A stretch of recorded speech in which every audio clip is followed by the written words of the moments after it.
Hi everyone, I'm Amber. Welcome back to my channel. I've been out of commission for a few days because I caught pneumonia and I wanted to make sure that my voice and my health was back before I posted a video.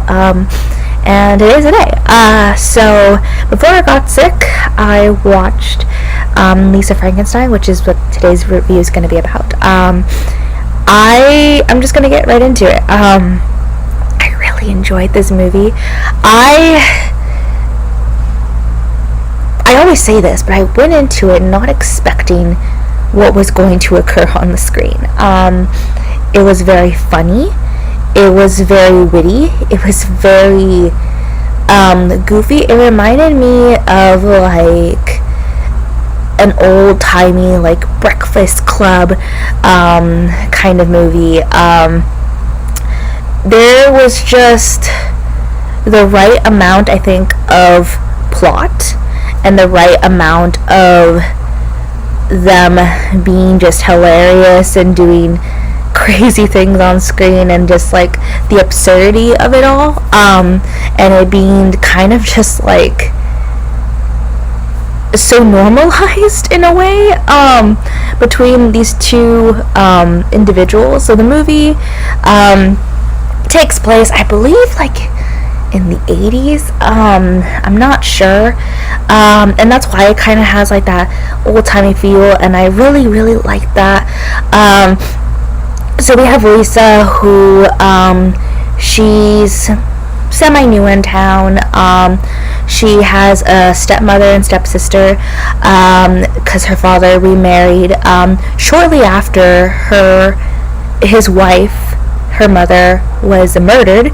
And when they told the story about like her mom, I thought they were just kind of exaggerating, like, no, this actually occurred and it's crazy, and they just kind of made it seem like, oh well. But I think that just kind of added to the absurdity of the movie. I'm just going to keep using that word because that's what this movie was, and it was done so well. And it wasn't done in a way where I'm just like staring at it, I'm like, this is dumb, you know? Like, there's some of those movies where you're just like, we tried too hard here. It's like this movie was perfectly made to be this. And so her stepsister, like, is like one of the popular girls and everything, and she is totally embodying that, but at the same time has such a kind heart and is so kind and generous to her new stepsister, aside from the fact that she ends up dating the guy that she likes, or seeing him, but she does everything she can to make her feel welcome. There's moments, you know, where it's iffy, obviously that being one of those moments, and it is such an act of betrayal to her stepsister, because, you know, this is like the moment she's been waiting for. Basically she wanted to like lose her virginity to this guy, and because at this point in the movie many people have been murdered, and she obviously is the prime suspect because she is involved, and so she's just like, you know what, I'm just gonna give myself to this guy that I like, and it's gonna happen. And she's so infatuated with him, and then he's with her sister, and it's just kind of like, oh my goodness, like, no. And then like that's like the catalyst to like the ending. But before we get into that, this movie focuses on a gentleman who, I guess he was around, and I don't know, he's from like the olden days. They make a joke about him riding a bike with one wheel, the big wheel thing. But basically, before the movie actually starts, and they're like showing the names of like the people in the movie, they're kind of showing like a cartoony black and white kind of style, like, of what happened to this gentleman before he passed away. It ends up being that he was like desperate for love, very similar to this girl, and he fell in love with someone, and then she cheated on him, and he ended up getting struck by lightning and dying. And yeah, and so she because of, I don't, maybe she was into this stuff before what happened to her mom, but she is infatuated with going to the cemetery, like all things spooky. She's like, oh, that's cool, and she's like weird and nerdy, and it's beautiful.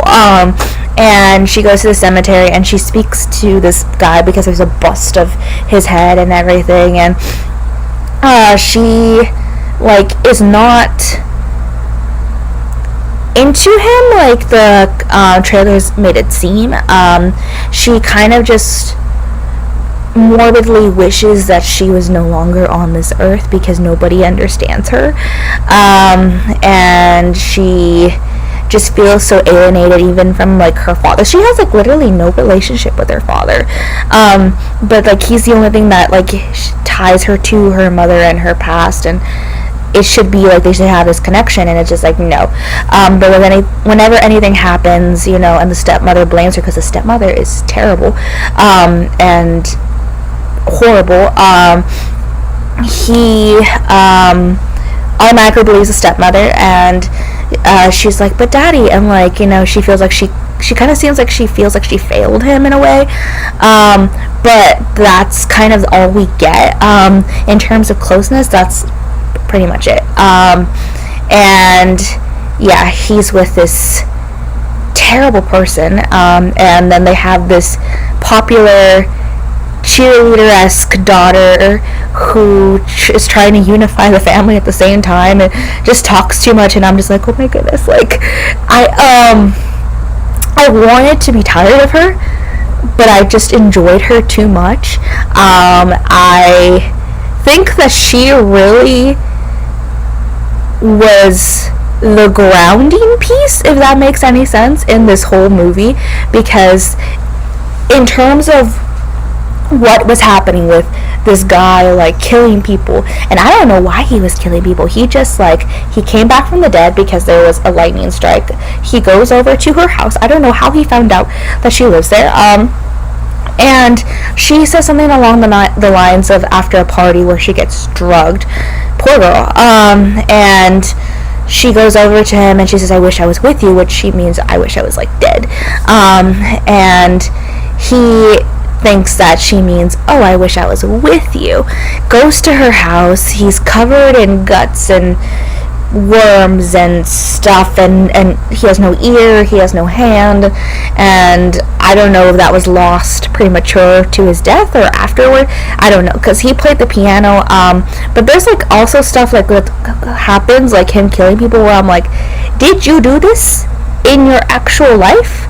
Because you're just so comfortable with wielding an axe and just, you know, hurting people, but he's hurting the people that he thinks are causing harm to her, or he's witnessing causing harm to her, because he develops feelings for her.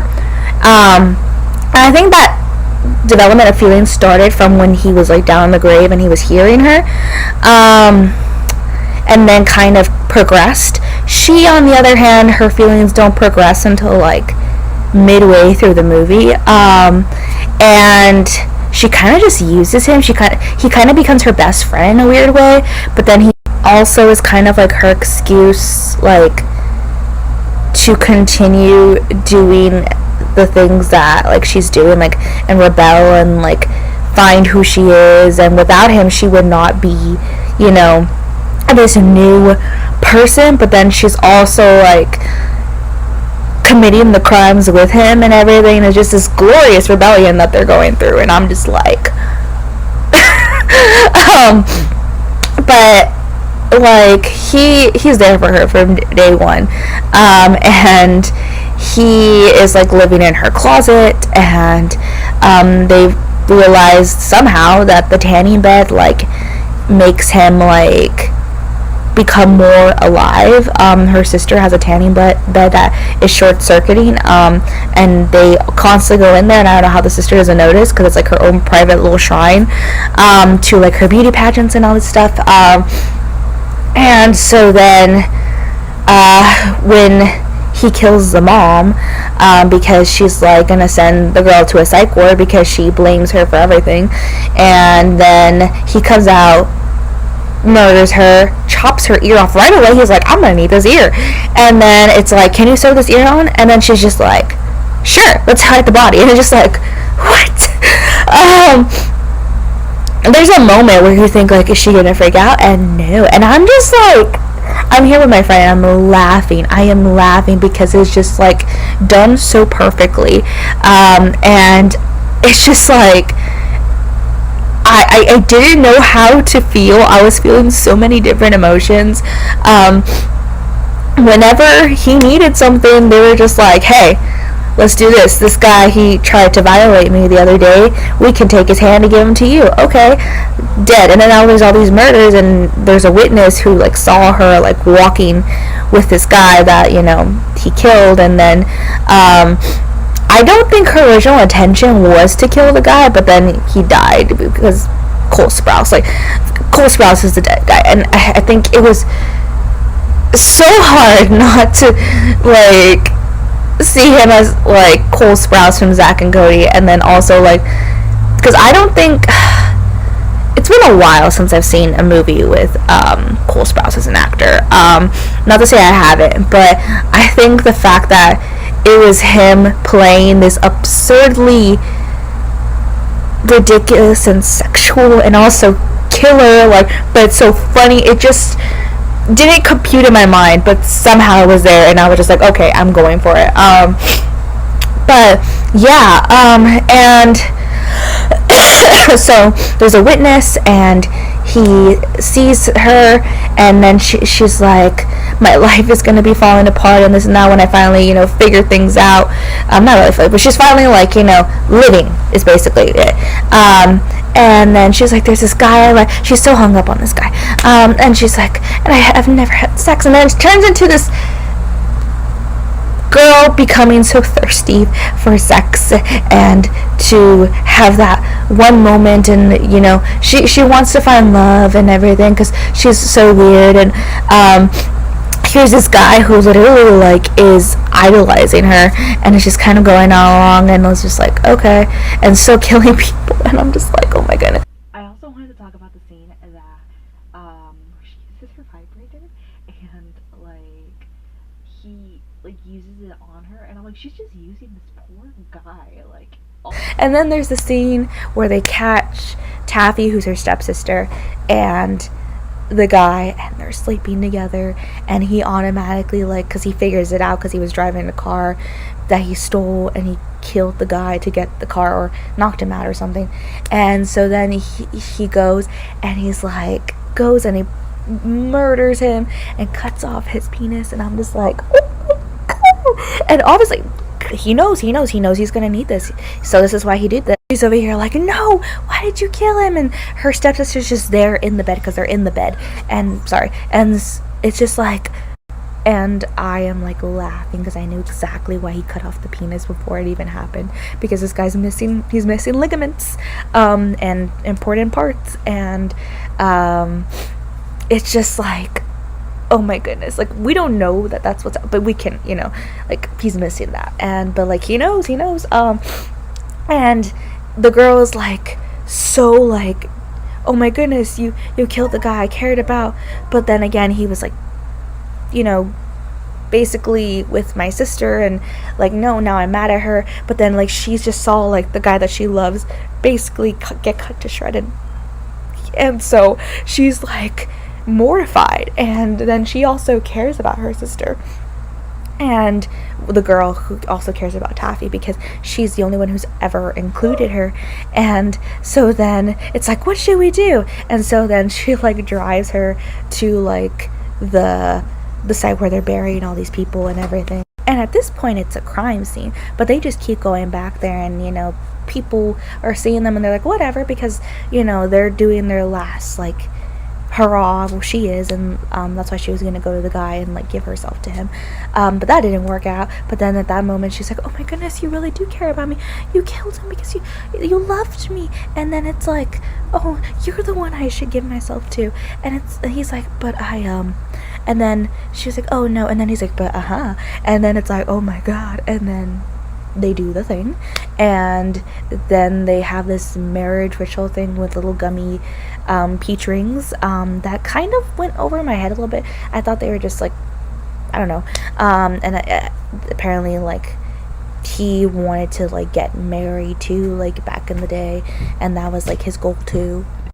And then now she's like, I need to die because that was it. I lived my last hurrah, and I did the thing what I needed to do, and goodbye. And then he's sad because, you know, she is gonna die. And she dies, and they put her in the tanning bed. It malfunctions and blows up and fire and everything. At this point, like, cops are showing up because they know it was her. No, they've seen, people have seen this guy, but nobody put two and two together.